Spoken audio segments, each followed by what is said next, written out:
হিসেব পত্রিকায় আমাদের কৃষকদের বাস্তবে কোনো সেইগুলো আমরা চোখেও দেখি না, জানুও না। কেননা আমাদের দেশে সঠিক যারা কৃষক, যারা কৃষিকাজ করে তাদের ভিতরে কোনো কৃষক নেতা না থাকার কারণে, কৃষক প্রতিনিধি না থাকার কারণে, আপনার টাই পরা স্যুট পরা কৃষক মানুষ থাকার কারণে আজকে আমাদের এই দুর্দশা।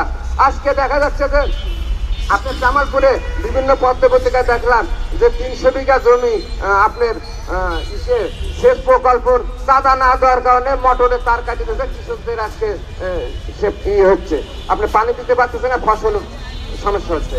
আবার দেখা যাচ্ছে বিভিন্ন জেলায় সারের কারণে আমাদের কৃষকদেরকে কোনো উপকারী আপনার সুযোগ সুবিধা দেওয়া হচ্ছে না। কেননা আপনার দেখা যাচ্ছে যে অনেক সময় যদি আমার 20 কেজি সার লাগে, যেমন 1 বস্তা সার লাগে, পটাশ সার লাগে, দেখা যায় আপনার সরকারি রেট থাকে আপনার 1050 টাকা। সেই সারটাই যদি আবার কিনতে যায় সেখানে দেখা যাচ্ছে যে আপনার 1850 টাকা, 2000 টাকা।